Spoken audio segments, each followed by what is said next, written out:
You're in the trenches with Dave Lapham, brought to you by First Star Logistics. I'm Dave Burke. Dave, you talk about a team win. This was a team win as the Cincinnati Bengals take down the Tennessee Titans 20-16 in Nashville. Big game for the Bengals. Huge game, Dave. And, like you said, so many people stepped up in this football game. Samaje Perine, rushed for over 50 yards. He caught the football for another 35. He has over 90 yards, scrimmage yards, ran hard, was physical. I thought he was the more physical runner than Derrick Henry. I thought the Bengals defense brought it from a physicality standpoint to Derrick Henry. And they played him 3 times now, and he really hasn't gotten much done in terms of running the football.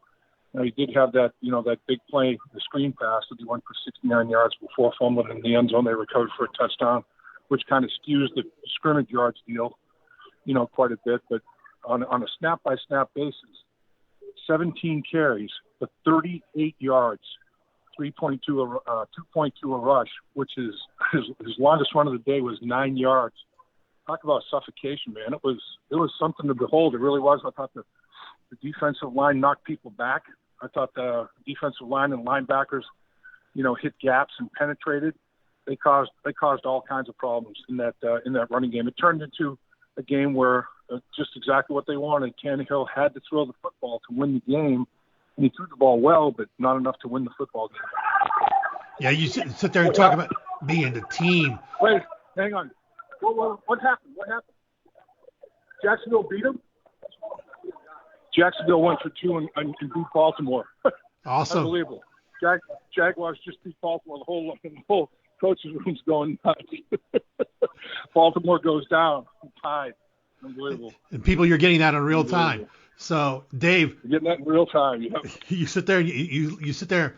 If you went back to August when we were talking prior to the start of the season, and you would say, here we are, right as we're getting into December, the heart of the schedule, the Titans and the Chiefs and so forth, and we're talking about Perine and Trent Irwin and Trent Taylor and Cam Taylor-Britt, names that were, not the bigger names on this team that are helping you win football games. That shows you the depth of this team that has been built by Tobin and crew.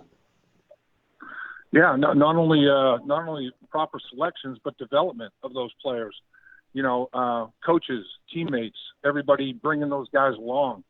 And that's what they'll all say. They'll all say, man, it's amazing, how the coaches have worked with me, how my teammates have worked with me, how they've made it so much easier for me to understand and help me, be ready to step up and take advantage of my moment. And they're all doing that. And that's what it's all about. During the course of an NFL season, you're gonna have to have guys step up and play. And you have to approach it. If you're not a starter, you have to approach it like you're a starter every single week. And that's what these guys are doing. And Trent Irwin, that was as good a catch as you're going to see, on the sideline. And you think about it, this team went on the road and beat the Tennessee Titans. And I'm not saying the Tennessee Titans looked at it as maybe a big revenge game or whatever, but I'll tell you one thing. I know for a fact that every guy that's in the National Football League has a tremendous amount of pride.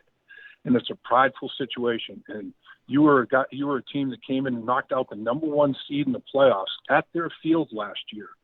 So it's a pride thing. Your pride was hurt. And you want to make restitution for that. It's not like, oh yeah, I want to kill you, revenge. It's not like that. It's like, man, I got embarrassed. Went and did it again. That speaks volumes. And it was a different football team. There was no Jamar Chase. There was no Joe Mixon because of injury. 4 different offensive linemen than the ones that played last year because of free agency in the draft. That's the thing. It's a week-by-week thing in the National Football League. You have to adjust, and you have to adjust to adjustments in terms of personnel, in terms of schematics, in terms of everything. And teams that can do that and have the roster depth from a physical talent standpoint, as well as a football acumen, football IQ standpoint, have the best chance, have the better chance. And today, a lot of guys stepped up from a physical and mental standpoint in terms of being able to handle both sides of it, the mental part of the game of football, as well as being able to perform from a physical standpoint and make plays. You said in your keys not to get rid of that double chin strap. Make sure you brought the big boy pads because Tennessee was going to be just as physical as any Steelers game, and you hit that nail directly on the head. You got it. This offensive line. You talk about this offensive line. They stood up. One sack is what I'm showing. You may have different stats than I have, but one sack for the game. That's huge when you're playing a team like the Titans.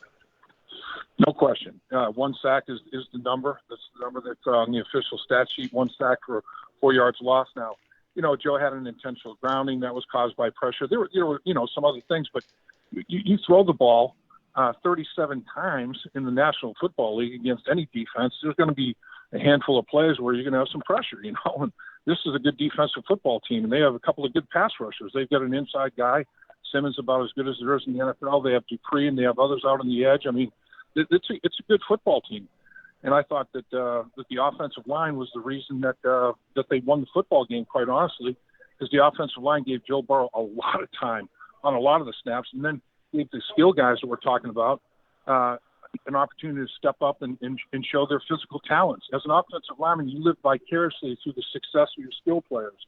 You want to see guys that rush for 100 yards. You want to see guys like Tee Higgins that caught 7 passes for 114 yards. This guy was 2-time player of the year in the state of Tennessee in high school. And he comes back to the state of Tennessee, a prideful guy himself. He catches a touchdown pass that was extraordinary. He averaged over 16 yards a catch. I mean, all that's big. All that's real big stuff. There's no two ways about it. And I think the offensive line takes a great amount of pride in what they're doing. I think they're playing at a very, very high level right now. They're playing, they're like a top 10 group right now. I mean, they're in the upper tier of the National Football League. It took a little bit of time to get in some rhythm, get some timing, and the unspoken communication and all those kind of things. But right now, they're playing as well as anybody. Evan Money McPherson comes up 2 for 2 on the day, but Drew Chrisman brought back up to punt again against the Titans. 5 punts, 259 yards, average over 50 yards, 2 inside the 20, getting the job done. No question, getting the job done. I mean, flip field position multiple times. I'm sure there's a couple of them that he'd like to have back in terms of a little bit more hang time, but man, he crushed some balls today. There's no two ways about it. And that's what the Tennessee Titans are all about. They're all about playing good, solid defense. They're all about, solid kicking game, putting you on long fields, helping that defense and, not turning the football over, taking care of things and not putting pressure on their quarterback to have to, be a hero and make plays. No turnovers in this football game whatsoever. Now, the Bengals, Cam Taylor-Britt, tomahawk chopped that ball out of there and it fell into the end zone, but they recovered it. Bengals couldn't quite fall on top of it, so it doesn't go as a turnover. It goes as a fumble that was recovered by them, no change of possession. So, I mean, it was a very good football game in that regard. The one thing, though, Dave, that was concerning to a lot of guys in the locker room and coaches after the game, 9 penalties for 80 yards. I was talking about it a lot during the course of the football game. The Tennessee Titans didn't stop the Bengals as much as the Bengals penalties stopped the Bengals. The self-inflicted wounds, shooting yourself in the foot. Many times they're on, in the middle of very good drives and had big plays negated and turned around because of penalties. And if you take those away or cut them in half, you're putting up a ton of points on the Tennessee Titans. And let's say the last team that put 20 points on it, they only had one team since week 4 put 20 points on them, and that was overtime. They lost to the Kansas City Chiefs in overtime, 20-17. They did not have a team put more than 17 points on them in regulation since week 4. And the Bengals put it on them in regulation and could have put, a few more on them if not for penalties and some red zone issues and that sort of thing. So this is a damn good offensive football team, and the Tennessee Titans are a damn good defensive football team. But the Bengals made a few more plays when they had to. You're listening to Dave Lapham's thoughts after the Bengals' big 20-16 win over the Tennessee Titans, brought to you by First Star Logistics. And Dave, I'm going to let you kind of wrap it up because I know you got to get on that bus to get back to Cincinnati. This win, you carry this over. Both Zach Taylor and Joe Burrow talked post-game about the fact of, hey, we know what's coming up next. The Kansas City Chiefs are coming to Paycor. They expect fans to be out there. They expect this to be another tough, hard-fought game. Oh, there's no doubt. I mean, it's going to be a battle royale. There's no question about it. But you're at Paycor. You have your home crowd. That's why it's so big to come down here and get this W, because let me tell you, their crowd was in full throat. They wanted our restitution for what took place during the playoffs. They didn't get it. So when I'm looking at some Kansas City Chiefs stuff, at the end of the week, you get in preparation for the next upcoming game against them. Hell, they're number one in just about every significant category offensively. You name it, they're number one.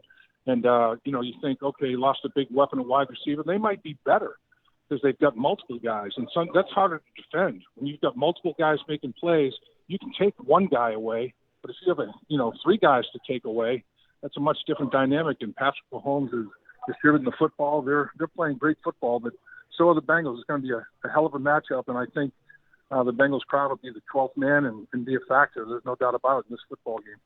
We appreciate everybody being part of In the Trenches with Dave Lapham. Please hit the like button. Also, if you've not subscribed, please subscribe to In the Trenches with Dave Lapham, brought to you by First Star Logistics. Dave, enjoy that trip back to Cincinnati. It'll be a short flight, literally, because of the victory and because on the flight down it was like 45 minutes. Once we get to the peak altitude, we're on the way down to land. So it's fortunately not that long a trip home, and we're excited about it. Dave Lapham here, and every day I am grateful for my experience to have played professional football. As a player, I realized self-motivation, leadership, and appreciating your teammates are key. At First Star Logistics, you can use those same attributes to create the life you want for you and your family. Build your future by working hard like I did. You'll see results both on and off the field. Call First Star Logistics today and be part of our winning team. Opportunity knocking.